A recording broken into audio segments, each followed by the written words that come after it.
What is up, everyone? Welcome back to Eric's House. This is Eric, and today I'll be reviewing a subscriber request. This was sent to me by Logan. I appreciate it. It's called Children of Men. I did check it out. Never heard of it before, which is a little surprising because I really love apocalyptic type movies, end of the world movies. That's my thing, right? So surprising I hadn't heard of this one. But I hadn't heard of this one despite a really good cast in Clive Owen, Julianne Moore, Michael Caine.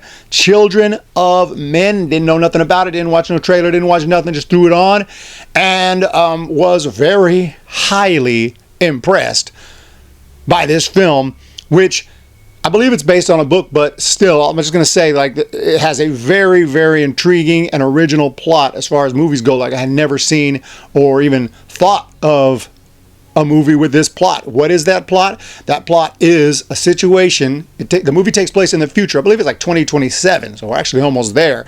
But this movie was made back 2006 or something. So it took place about 20 years in the future when the movie was made.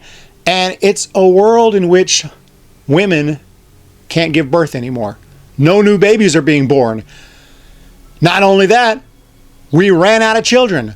All the children have grown up or died. The last one passed away, and there are literally no kids to inherit the earth. And obviously humanity's in big trouble here. And I think the movie's pretty realistic on what situation would come of that. And it's basically an apocalyptic situation. Every man for himself. Wars are going on. Different little militias are forming. There's violence everywhere. Protests. Everything's falling apart, right? That's probably what would freaking happen. Countries are being more strict with their borders, and we're in a situation here where fugitives are being treated very harshly, executed, things like that. I mean, we have some basically Holocaust level shit going down. It's not a pleasant world here in 2027. But you have Theo here, played by Clive Owen, and he's a critical character in this movie.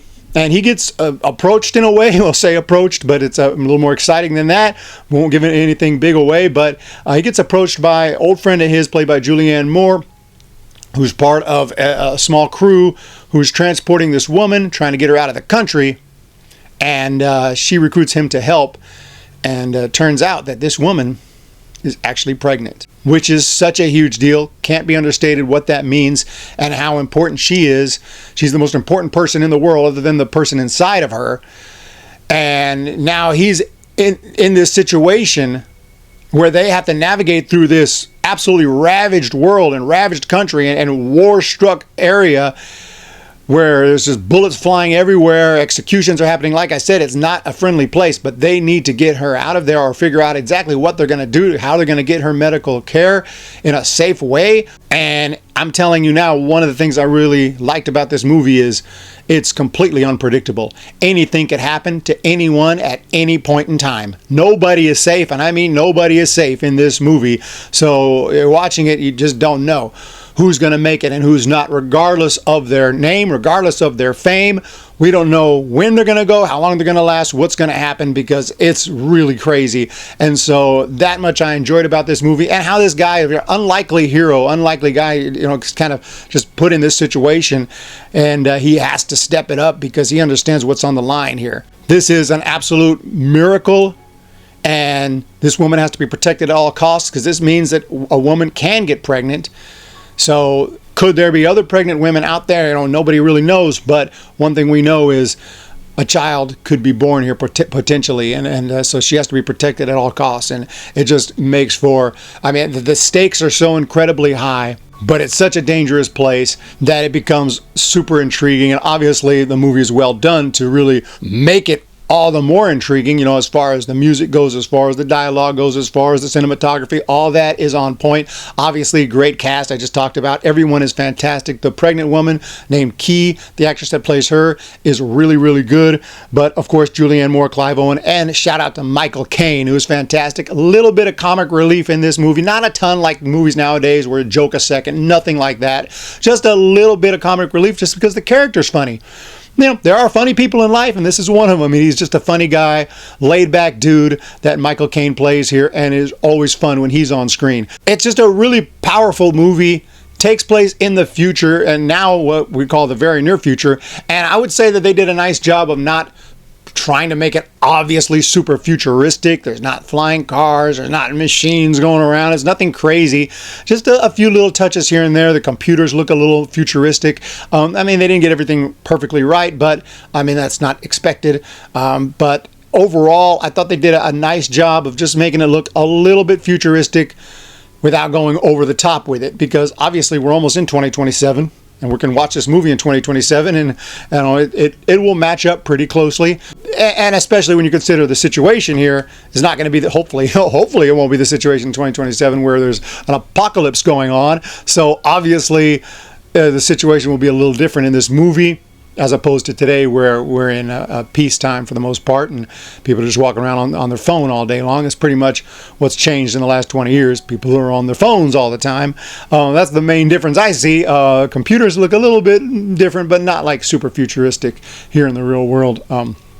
We're more into the flat screens and things like that. But, you know, usually the future, it will change. Over 100 years, you'll see drastic changes. But over 10, 20, very minimal changes, and that's what they did in this movie. They just made it look a little bit different, a little bit more futuristic, but not over the top with it, which I appreciated. But yeah, I mean, our very original movie, very solid script, awesome lines, awesome moments, very natural. Nothing like it. Just so, you know, I can watch this movie and I know it's not made in the last couple of years. That's not a good indicator of movies today. It just, I don't know if Hollywood could make this today. And it's crazy to think about that. It's only 20 years old, but a really awesome film. Did not expect it to be that great. And honestly, I can't think of a whole lot of negatives. I mean, I had some questions at the end, maybe that were unanswered, maybe they were answered and I missed it.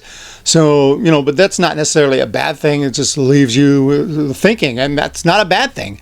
I was thinking a lot about this movie and what it meant, and when it ended, I won't say, I don't want to, you know, if I say it, it might kind of spoil it. If you haven't seen this, I do think you should check it out. But I definitely was pondering a lot after this movie and thinking, you know, was this question answered? I don't think so. I'm wondering about that. I don't know. You know, but that's okay. Not every single question has to be answered in a film. The point is that the ride was absolutely thrilling. It was an amazing film. You never know who's safe, who's not, what's going to happen to who, when. And that's what one of the big selling points here that I can give to this movie is that it's completely unpredictable. And there are some really touching moments too. When people see this pregnant woman, their whole facial expression changes. This is what this means. Now, there are probably a bunch of fake pregnant women walking around for attention, but this one was the real thing. And when people recognized that, it was a big moment. And the movie did an amazing job of just showing us, if you didn't already understand it, showing just what this meant. And I don't think we can even process what that would really mean if we lived in a world where women couldn't give birth and all of a sudden there was actually a pregnant woman. This would be a miraculous moment. She would be the most valuable person alive by far, like I said, other than the baby itself. And so the movie, I thought, was really, really well done. A kind of a hidden gem. Maybe it's not so hidden. I just never heard of it, but, you know, I don't know. But I thought it was really good. I would say this absolutely masterpiece level film right here. Check it out. I appreciate sending this one. One of the best films I've seen this year, even though it didn't come out this year. Definitely better than anything that has come out this year, I can tell you that. Right off the bat. There have been a couple of good ones this year, but it's a film that's not that great at this point in time. But yeah, I appreciate you sending that, Logan, and everyone else who's checking out the video. Thank you so much. Hit that thumbs up, hit that subscribe button. If you have any other requests, movies that you want me to watch, put it in the comment section. I'll let me know if there's something you want me to check out, and I'll review it. I don't just review new stuff. I review anything, old, new, whatever. Been out a week, been out 2 weeks. Review it. Review it. There's some movie review channels that are like, well, I was going to review it, but it's been out for 2 weeks, so I couldn't do it. Why? Yeah, you could. Review the damn thing. Let's freaking go. Have a great day, everyone. See you next time.